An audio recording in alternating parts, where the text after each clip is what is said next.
গত ৫ তারিখ ঠুইসাপাড়ায় আটকে যাই। এরকম পরিস্থিতিতে একমাত্র আর্মি পুরো বিজিবি আর কি ওনারা একটু কন্ট্রোলে নিতে পারবে আর তাদের সাহায্যে আর কি চান্সটা থাকে আর কি বেঁচে যাওয়ার। হলো শিমন খিয়াং আর আমার গ্রামের নাম হলো ঠুইসাপাড়া। আমি থানচি উপজেলার পর্যটক গাইড হিসাবে কাজ করি। আমি পর্যটক নিয়ে গেছিলাম, আমার টিম হলো 4 জন।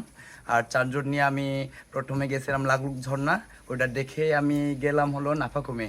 ওখানে নাফাকুমে স্টে করে পরের দিন সকালে যখন 1টা-1:30 বাজে তখন আমরা ঠুইসাপাড়ায় গেছিলাম আমি কোন উদ্দেশ্যে।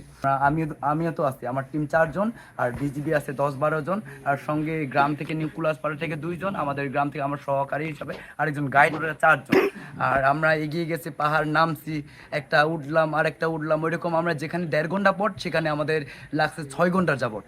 আর একটা পাহাড় ধসে পড়ছে, ওখানে আমার বিজিবিরা বললো যে এখানে তো যাওয়া যাবে, এটা রিস্ক কি? আমরা বললাম হ্যাঁ আমরা আছি আপনাদের সঙ্গে, আর আপনারাও আছেন। আমরা নতুন রাস্তা বানাইয়া পাস হয়ে চলে গেছে, অনেক রিস্কি, যেখানে ওই গাছ বাস পড়ে গেছে, ওই গাছ বাস কেটে কেটে আমরা গেছি। শেষে পৌঁছলাম হলো ওই সাজাইপাড়ার কাছাকাছি, যেখানে অংশাপাড়া বলে, ওখানে নদী আছে, আর নদীনারা আছে খুব কষ্টে। আর এতদিন যাবত আছে, তার হয়তো তাদের টাকা পয়সা থাকবে না। ইউনো স্যার বললো যে আমি তোমার ফি সহ, তোমার বক্সি সহ আমি তোমাকে দিয়ে দেবো, তোমাকে পোষায় দেবো, আর ওদের যে বান্দরবানে যাওয়ার খরচ সেটা আমি দেখবো। সেরকম ইউনো স্যার আমাকে আশ্বাস দিয়ে মানে করছে আর কি। ইউনো স্যার দিছে আর বক্সি সহ দিছে, আর যেটা পাওয়ার কথা সে চাইতে আরও বক্সি সহ যেটা পানি পার করে দিছে, যেরকম আমার ক্লায়েন্টদেরকে সহযোগিতা করছে। যেটা ইউনো স্যার আমাকে 10,000 টাকা দিছে, ইউনো স্যার আমাকে 10,000 টাকা দিছে বক্সি সহ। 4 জন গত ৫ তারিখ ঠুইসাপাড়ায় আটকে যাই, জিন্নাপাড়ার কাছাকাছি যে পাড়াটা। সেখানে আস্তে আস্তে বৃষ্টির অবস্থা খারাপ হতে থাকে। অবস্থা খারাপ হতে হতে যখন বেশি ভয়াবহ হয়ে ওঠে তখন 8 তারিখ আমাদের সাথে বর্ডার গার্ড বাংলাদেশ যোগাযোগ করে। তখন তারা আমাদের 4 জনকে উদ্ধার করে আনে সেখান থেকে উদ্ধার করে তাদের হেফাজতে রাখে।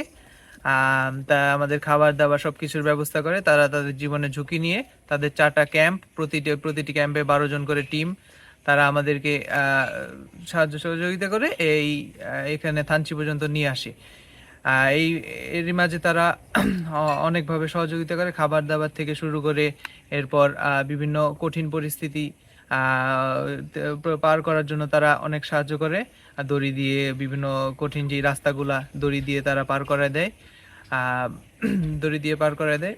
এরপর এর কারণে বিজিবিকে আমি অসংখ্য ধন্যবাদ জানাই। আমরা 4 জনের পক্ষ থেকে অসংখ্য ধন্যবাদ জানাই, কারণ এই মুহূর্তে তাদেরকে ছাড়া আসলে এই কঠিন রাস্তা দিয়ে আসা আমাদের পক্ষে সম্ভব হতো না।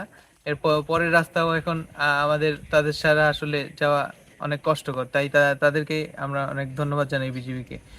যে আছে ওনাকে বলেন যে আর্মিদের সাথে একটু কন্ট্যাক্ট করতে। এরকম পরিস্থিতিতে একমাত্র আর্মি পুরো বিজিবি আর কি ওনারা একটু কন্ট্রোলে নিতে পারবে আর তাদের সাহায্যে আর কি চান্সটা থাকে আর কি বেঁচে যাওয়ার।